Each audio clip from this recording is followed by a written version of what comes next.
Like the line. Welcome back to Anthem Combat. See how badly we fucked this up. Yep. Let's see if we can save a life or not at all. How to save a life. Once again, Falcon and Sparrowson find themselves waiting outside the doors of the Tribunal de Grande Instance. Are you feeling nervous, Falcon? Yeah. Of course I'm nervous. What have we learned about Prince Juan? We don't know about the real murderer. Nothing. Easy there, Falcon. We can do this. See, no, Falcon. Just everything is in order. Absolutely. I have every intention of bringing the truth to light in this trial. Ah, such confidence. It's magnificent to see. Whoa, no. And bringing the truth to light, you say. An admirable goal. No more jousting at imaginary giants. All of you cease your yammering. The door is opening. We're so screwed. So you can hear that bumping. That is Stephen pounding his head against the wall. I didn't realize it couldn't be heard. Speak in your Spanish accent. Here we go. Buena suerte, Senor Falcon. We will. Are we ready? We're ready. God dang it. Oh, now we got JJ. Severin. Nervous? Why would I be nervous? I'm not nervous. I'm as calm as a cuckoo. You're the nervous one. This whole courtroom is nervous. I told the jokes, Harrison. They're nervous. Wow, cool your feathers, Falcon. Terrible. I can't even maintain a stoic facade. I thought this trial would be a perfect opportunity for you to redeem your previous embarrassments. But if this is how you act before the trial has even started... Why, you pompous, tailed posture perfect. Whoa. That's you. Order! Let's all settle down. Court is now in session. Psst, Falcon. What is it? Is it me? Or does the primary judge look hairier today? That's a different judge judge.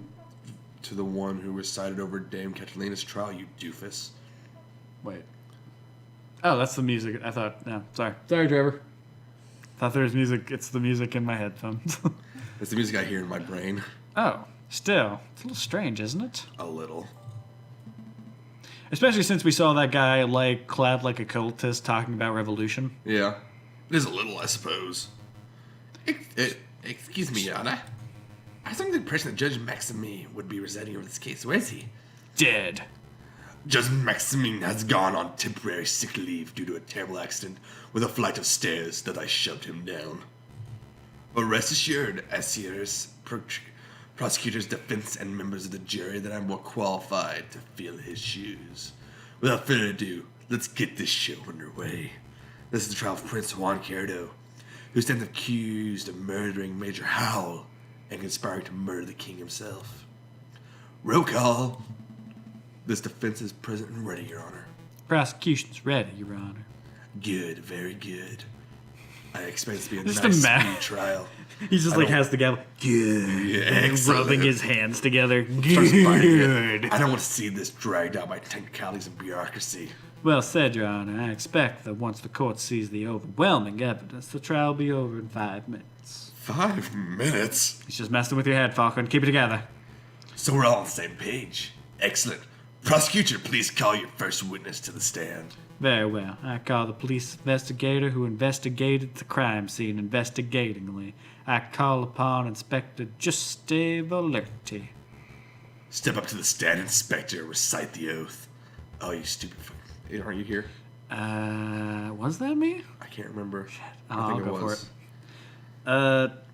I swear to speak without hatred and without fear, to tell the whole truth and nothing but the truth. Please recite your name and occupation for the court record. My name is Inspector Justice Valerti. I am a servant of the law, scourge of the gutter rats. That will do, Inspector. We all heard your monologue before. Wow, Cocorico really is going for a speed record, isn't he? Now, can you tell us what you witnessed on the morning of the 7th of January? Of course. At 10 o'clock in the morning, I was called to the Louvre's Grand Gallery, and one of the King's Royal Guard... Fuck you, game.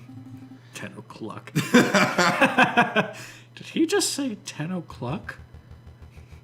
There I saw Prince Juan, King Louis Philippe, and the corpse Major Howell. rose in hand. Around 24 citizens. The citizens and the king himself all attest to seeing Major Hal taking the rose from Prince Juan's hand and then promptly dropping dead. And what did the morgue uncover upon examination of the corpse? The coroner determined with absolute certainty that Major Hal died of poisoning. Aside from a prick on the finger, there was no sign of external harm to The Major Hal. chocolate. What if he ate the chocolate and that's what poisoned him? That was a slow burn. Oh, did we have Major Hal? Major Hal is in our book, isn't he? Yeah, no, we probably needed to find them who the murderer was. Yeah. That's the problem is we didn't. That's probably who the murderer is right there, and we didn't go to the right spot. Damn.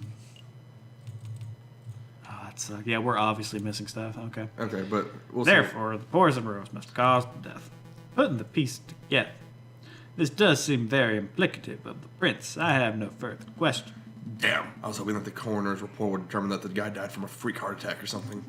That would make for a particularly speedy trial, wouldn't it? But no, we aren't so lucky. Something else must be amiss in the old bird's testimony. Right, I'll tear it apart. Your Honor, I wish to cross-examine the witness. Falcon, wasn't it? Don't waste the court's time. A high-ranking police officer would never lie on the witness stand. I wouldn't accuse the inspector of lying. I just want to make sure the very base is properly covered. Ugh, this sounds like pointless nitpicking to me, but I'll allow it for now. Yes, the proper court process sounds like pointless nitpicking. Go on, Falcon. Do your cross-examination. God, could this guy be any more of a villain? Like, he's like one curly mustache and a monocle away from... He hasn't turned his face around. We haven't seen it He yet. turns it around and there's just a mustache and a monocle. Select a statement to question. At 10 o'clock? No. Died of poisoning. Let's see if we can do the chocolate. Sure.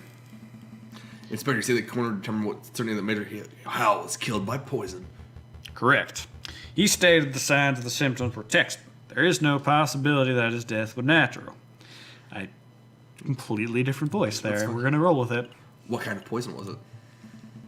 Did the coroner mention specifically what kind of poison it was? He was not certain.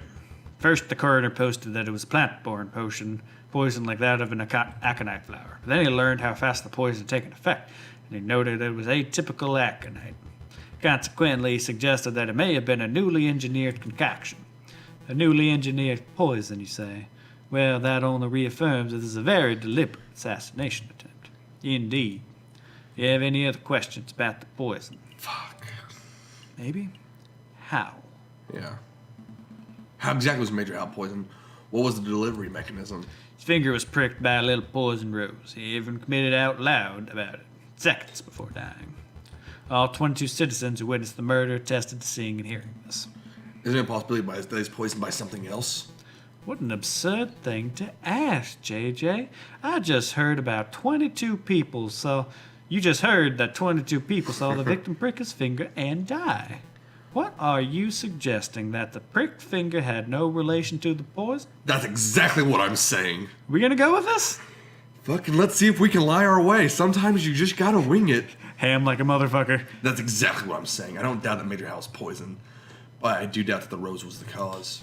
Unbelievable. Only a total buffoon could fail to draw the blatant link here. JJ, as tempting as it is to sit here and lecture you on the basics of cause and effect, I'll end this discussion painlessly. Inspector, please tell the defense that you found traces of poisons on the throne as the rose itself. That could alleviate all doubt of the rose was, in fact, the poison delivery mechanism. Actually, I can't tell him that. Ha you bastard. I dread to ask, but why not? We didn't check the rose for traces of poison. It just seems obvious that the rose because of poisoning given the timing of the incident. Well then, would you be a good time to make a test? Here's a marvelous thought. We prick the fingers of the defendant with the rose. If there's no poison on the rose, then Prince Juan lives, and he is free to go. If the rose is poisoned, then the prince dies, but that's okay because the punishment would be just and fitting of the crime. A marvelous suggestion. What is this, a witch trial? This isn't America, Severin. That's not how we do things here. Oh, also, what if the Swan was the one who bought the chocolate? Swan? It may have been. Yeah. Yeah. I don't think we asked. That's what I was thinking. Well, we didn't have a chance. Yeah. Calm Well- your feathers, JJ. It was clearly a joke. Now, far more humane ways of testing for poison. I'm sure the inspector will perform his duties with due diligence. Actually, we won't be able to test the rose for poison at all. Why's that? Given the dangerous nature of the flower, it was destroyed by the police force. We burned it to ashes. And then spread the ashes across the ocean. And then poisoned the ocean. Such unprofessionalism. That's a good tisk. If we have no way to know whether the rose is poisoned, then this whole trial ought to be called into question. Nice try, JJ, but through the process of reasoning by elimination, we can still deduce with absolute certainty the rose was poisoned. In other words, there was nothing else at the crime scene that could cause the poisoning. Wrong! There was something at the crime scene that could have contained the poison. Something the investigation police blindly overlooked. And JJ goes back, he's in the pocket, he lobs a 70-yard Hail Mary. Okay, let's see if we can do this. The chocolate! Really? We gotta do it. All right. Look at this. What am I? Oh, What am I supposed to be looking at? It's the paper wrapper to a piece of chocolate. It was found in a laboratory in the salted table, right? To be precise, we can date its consumption to the date of the incident. You're not suggesting. That Major Hal ate a piece of poisoned chocolate moments before he died? I most certainly am. Intriguing. Pretty convincing. Yes! You gained a little favor with the jury. Fuck you. Did you see this rapper at the crime scene for yourself, Inspector? Police force does not have the time nor the resources to trawl at every piece of trash at every crime scene, I'm afraid. In other words, you overlooked it. Astounding unprofessionalism. The prosecution is right to be disgusted. What a disgraceful display, Inspector. I offer my apologies, Your Honor. I do not want your apologies. I want you to do your damn job properly. Get off the witness podium before I kick you off myself. As you wish, I'll take my leave until next time, Sears. Hopefully one time he gets it right. Yeah, that would be great. I feel really bad for him. Yeah. So let me get this straight. Chocolate wrapper was found at the crime scene, Correct. and you have reason to believe that it was consumed on the day of the incident. I do. I have an expert food tasting witness who's willing to testify if need be. You have a foodie witness? I don't recall anyone like that. Who on earth would be talking about Falk? Oh, I see. But you do know for certain that Major Howe consumed this chocolate? Well, that is a fact we are still investigating. I Damn! see. And do you have evidence that this chocolate was, in fact, poisoned? Again, that's something that may require them more time to definitely prove. Damn it. So then, in actuality, we do not have evidence that Major Howe consumed some poisoned chocolate. Instead, what you have is a solitary piece of rubbish that you plucked straight out of the gutter. That's weak, even for you, JJ. Let's move things along. I have another witness I would like to summon. Damn! He's a man who claims to have an excellent view of the people going in and out of the Louvre at the time of the incident. I call upon Monsieur Toussaint Kingley. Could the witness please approach the stand and recite the oath? Hello. All right, the oath. I sort of speak without hatred and without fear to tell the whole truth and nothing but the truth. Please state your full name and occupation for a court record. My name is Tustin Kingley, and I'm a person who fishes. A person who fishes, so you're a fisherman. Oh, is that how it is? I thought the French justice system was better than this. I beg your pardon? Here comes Tustin Kingley, the kingfisher. Clearly, he must be a fisherman, because didn't you hear? All kingfishers are fishermen. Well, you are carrying a fishing rod. And, can a man not carry a fishing rod, reel and bait without being branded a fisherman? Look, the prosecutor is carrying a riding crop. Clearly, he must be a horse jockey. Oh, for pity's sake. Fine. We can list your occupation as person who fishes and not fisherman. Thank you. Actually, why do you carry a riding crop, Severin? I've never seen you ride a horse. I don't know, JJ. Why do you, a 30-something-year-old with no health problems, carry a cane? This is very quite off the cards. Could the prosecution please get back to his questions? Of course, Your Honor. Monsieur Kingsley, is it true that you were nearby the Louvre at the time of the incident? Yes, I was sitting upon the railing of the Ponce des Arts. The Ponce des Arts. Oh, Ponce des Arts, that's the new bridge that's just a stone's throw away from the Louvre South entrance, correct? that's right. And what were you doing at the time of the incident? I was fishing. Kingfishers, am I right, Falcon? So you would have had plenty of opportunity to see the people who entered next to the palace. Can you tell us who you saw? Well, Lorraine's a busy place. Naturally, I saw a lot of people. But 9 a.m., I saw the King Louis Philip himself enter the building. He was not by his entourage, of course. That's around 9:30 a.m. I saw the shifty-looking fox lurking around the entrance. Your Honor, I object to the witness's use of the term shifty-looking. It's vague and biased description. No, really, he looked super shifty. I saw him rubbing his paws and cackling gleefully. And then I saw him take out a rose and carefully rub the stem. Rub the stem of the rose, you say, as if he were applying something to the flower, perhaps. Well, Monsieur, our relations speculate. Of course. It was wrong of me to ask such a leading question. But yeah, it didn't look like he was putting some sort of power on the flower. Wow, even I wasn't expecting such a bold admission. Members of the court, sounds like what we have here is direct witnessing of the defendant readying the murder weapon.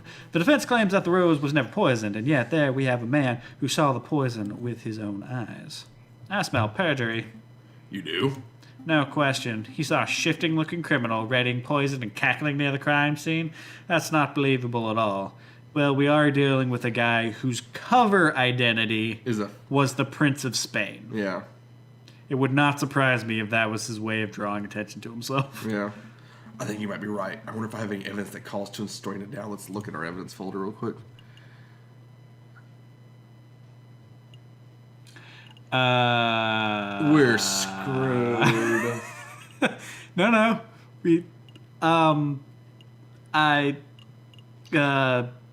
What about the rose? We have the poison rose right there.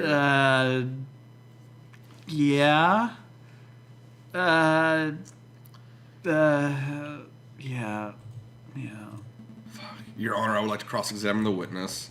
Really? That's nonsense again? You must have heard the witness directly describe your client readying poison on a rose. Was there a question? I'm trying to uncover the truth, Your Honor. Ugh, fine. Do your thing. Go on, Falcon. Go make a fool out of yourself. God, that's what we're doing. Can this be the judge of every case? I guess. King's entourage, Ponce de Arts. He was sitting upon the Ponce de Arts, applying some sort of powder. God, what should we do? I don't know. Oh, no. This is so... We don't have enough because we wasted 2 days on accident. Yeah. What is... Okay, so we saw the king and his entourage enter the building. That happened. That's fine. At 9 a.m. Yes, I believe that is what happened. Yeah, that is what happened. The Ponce de Arts. But we didn't have the job to go over to the Ponce de Arts, so how do we know... Well... Yeah, we didn't have time to go to Ponce. I guess should we make it... Should we defend the fox in this case, since we know who he actually is? That he's a private investigator? I feel like... I'm thinking it's either we go for, the shifty-looking fox and how ridiculous this whole thing sounds, or we go after the powder. But we don't have anything against the powder now, so I feel like the shifty-looking fox... Okay. I feel like that's something we can do. Monsieur Kingsley, you claim that you saw a shifty-looking fox. Yep, super mega shifty. Are you sure the fox was Prince Reading Juan? is super racist on this one. No. There we go. There must be at least 100 foxes in Paris. How do you know that the fox you saw was Prince Juan? Well, he was wearing a suave hat that hanged over his eyes. I noticed how they wear him in Spain. I'm not much of a fashion expert, but the rest of his outfit looked quite out of place for the French winter. Is that all you're going by? His fashion sense? Oh, I nearly forgot. I remember call out passerby senor, and I thought that was peculiar. Well, that's him, all right. Fuck! Oh, man. What's my question? All foxes are shifty? I don't think that's going to get us anywhere. But No, never mind. Well, let's Let's see what happens. That's not valid testimony. All foxes are shifting by nature. Whoa!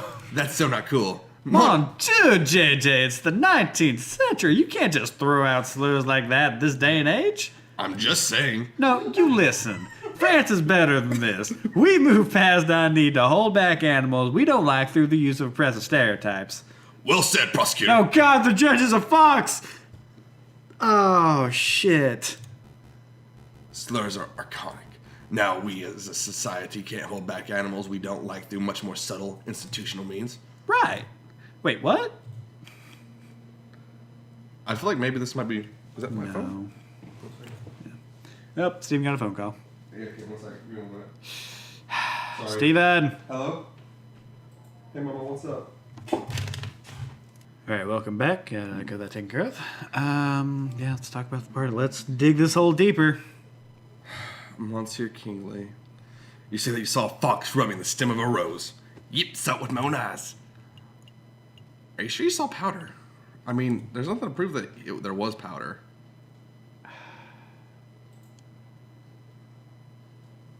I feel like we can't go with... We Are you sure? have.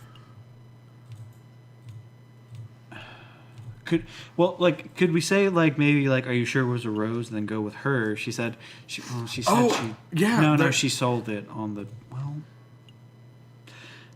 Yeah, let's go with Are You Sure It Was a Rose? no, because a fox did buy the rose. She said that. Then should we go with powder? Yeah, let's see what happens. How far away were you from the south entrance? 20 meters, perhaps? 30? I'm somewhat doubtful that you can make out powder being applied to anything at those sorts of distances. Monsieur, I don't claim to have seen the powder itself. Yes, you did. I said that it looked like he was applying powder to the flower stem. It could have been a wax or a liquid or whatever. The guy was definitely putting something on the flower. I see. Well, that's nice and vague. Yeah? Yeah, Are you sure it was a rose? I guess. Sure it was rose. Are some of the foxes handling a rose and not some other type of flower? Pretty sure. The red petals stand out quite nicely on a gray January. So you're confident. You're absolutely sure that you saw clearly a bright red flower in the fox's hand. What are you getting at, JJ? Prince Swan didn't possess a rose, right? Because there's those other flowers that It was a talked- chrysanthemum. Yeah. No, she was handing out those to them. A fox bought a rose. She said that, right? Yeah. So, That's the only thing we got. We have so little evidence. Oh, this sucks. Juan didn't possess a rose. That is clearly false. He did. Yeah. No, we can't say anything. We gotta say nothing then. Nothing. Because he did. Damn it. Nothing really. I'm just making sure Monsieur is confident. I'm as confident as a Christian carp. No. Damn. Never mind. I have no more questions. The Ponce de Art. We're so fast. Monsieur Kingsley, you said that you're sitting up on the railings of the Ponce de Arts on the morning of the incident. Yep. Is that a good fishing spot? No. I'm not saying that. Monsieur Kingsley. Well, you have I guess we should. I We don't have a know. good view of the Louis South entrance, didn't you? Yep. The Ponce de Arts is a great vantage point for seeing the Grande Gallery's south side. The Ponce de Arts. The Grande Galleries, the south side. Yeah. Looks yeah. like it would be north, though. No, it's the thing's south Yeah. side. So Oh, it's- yeah, I see. So the king went here, There's some things he didn't see then, because he went through there. and then he saw someone standing 20 meters away. Yeah. And What about the other entrances? The other entrances? You mean, like, if you were entering from Turete's Gardens or the Place de Carcel? No, I couldn't possibly see those areas from the bridge. But of course, that is relevant. Monsieur Kingsley witnessed Prince Juan entering the south entrance with a flower in hand, and that's what counts. What if Prince Juan used another entrance? He didn't say he saw him enter through it. He just saw him sitting inside of it. Okay. What if Prince Juan didn't enter from the south entrance? So what if he approached the Louis Bay from... Shit. Oh, this is what we get for putting a week in between these videos. Because we forgot everything. Oh no, did he say that? I don't remember. I don't know. It's been so long. Oh, there's no transcripts either. Oh, fuck me. Above or below? Okay, hang on. Let's think about this. The place to carousel from the north. Sorry. That was an accident. Yeah. Well, Well, why don't you come in through the gardens, actually, if you had a rose? That looked more... less inconspicuous. maybe. That's a big what if. We Do you do! The have- page! Any evidence that... oh, yeah! Oh, we did it! On accident! Woo!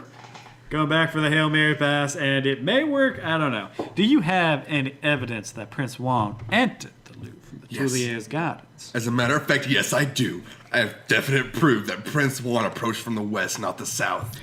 Do you? Hey, I know what I saw, Monsieur. I'm doubtful too. Go on, JJ. Show us this definitive proof that Prince Juan entered the Louvre from the Tuileries Gardens. The page! All right. Look at this. A book page? Page 44 of Don Quixote specifically is found just outside the Lower Bay's west entrance. That proves nothing. I'm not done yet. Take a look at this. Don Quixote. This is the book Prince John has been reading in jail since his arrest. I believe he had it on his person for some time. And yes, page 44 is missing. That was the first thing I checked. You do realize what this means, don't you, Severin? The defendant was present until her guards pried entered the Aviary. This also means that in all likelihood, the defendant entered the Aviary from the west entrance, not the south. He cannot possibly have been seen by Monsieur Kingsley from the Pont des Arts. What? I know what I saw, Monsieur. Fine theory, Falcon, but maybe the defender took the long way around. One could still travel from Tullios to the Louvre south entrance by walking along the river. An extra 2 kilometers of walking just to enjoy the pre-murder scenery? Pre-murder scenery? Let's not say silly things. Garcia. Okay. Yeah, he's accusing people of saying silly things. Yeah. Maybe the defendant deliberately left the page where to mislead you to investigate. Now you're the one who's blindly speculating. It's not blind speculation. It is a viable hypothesis. You are fond of logic, aren't you, Kokosari? Let's talk about Occam's razor. Occam's? When torn between 2 seemingly equal hypotheses, we must side with the one that imposes the fewest assumptions. Which of these theories take fewer assumptions? 1. The page from Prince Juan's book fell out on his way to Louver's south entrance. 2. Prince Juan deliberately planted the page on the off chance that it would be discovered, then he took the long way around. How dare you, the nerve of you to lecture me on the basic philosophical concepts. I'll stop lecturing you when you stop making such basic mistakes. Brrr. Monsieur Falcon, please calm yourself. What is the point of all this yammering? The ultimate point is that Toussaint's testimony is fabricated, made up, utter fiction. No, everything I said is the truth. I suspect that the witness isn't even a fisherman.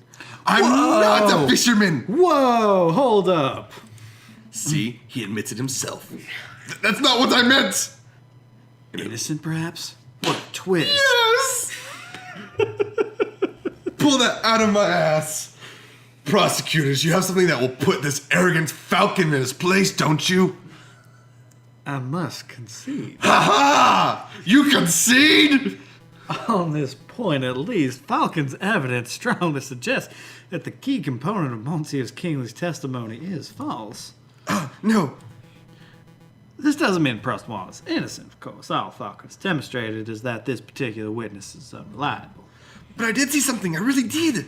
Alright, so maybe I didn't exactly see a shifty-looking fox. I made that part of the story up.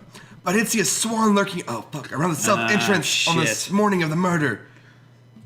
A swan? Do shut up, witness. Your word is mud at this point. How can we possibly trust anything you have to say? Your Honor, Judge Romilius, we're out of time. Retainment's overdue to start on the hare versus tortoise trial. God damn it. Is that all right already? Curses! I was hoping we could have had the case wrapped up in a single trial session. It is a shame, but ultimately an accurate sentencing is always preferable to a speedy sentencing. Yes, all right. I don't need to hear your moralizing. Court will resume this Friday. We have more days, thank you, God. Oh, prosecutor, do your damn job. Give this stupid fox the conviction already. I will do my best to ensure that justice is served, Your Honor. Oh my God. A lot came up in that trial, huh? Yeah, no doubt about that. Something's bothering me. Why would that fisherman guy, Monsieur Kingsley, lie on the witness stand? He is coerced. He definitely. Well, it's possible that he's cursed or bribed. That's just what I was thinking. Maybe the real murderer threatened the fisherman into making up the story about Prince Juan. Let's keep an open mind. Anything is possible at this stage. But to be perfectly honest, something else is bothering me about the trial. Judge Romalius. Judge Romalius, he's acting without a shred of professionalism. He's obviously more interested in securing a guilty verdict than he is discovering the truth. But why? Maybe he has a vendetta against Spanish royalty. I'm not so sure. There must be something else at work here. Excuse me, Monsieur Falcon. It's Mouse. Oh, okay. Sorry to bother you, but this letter just arrived. I think it's for you. My bad. A letter for me? I wonder why it isn't sent to my office. You've been demoted to courier status, Rupert. Oh, hush, Sparrowson. I don't need to be pitied by the first-year dropout. Ooh, good comeback. Oh, so what does the letter say, Falcon? It's a threat. A threat made with cut-out newspaper letters. Whoa! I didn't see those things actually existed. Let me see. FALCON. Stop yourself investigation or there will be consequences. Scary. There's no question this letter originated from Major Hal's murderer. He or she must be aware that we're getting close to uncovering the truth. Sounds about right, but why would a person write with cutout newspaper letters like this?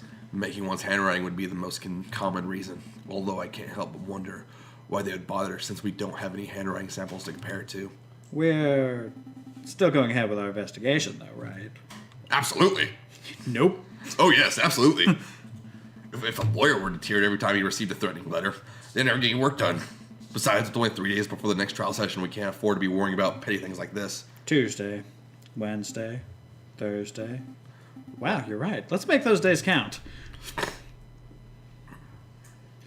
A new day.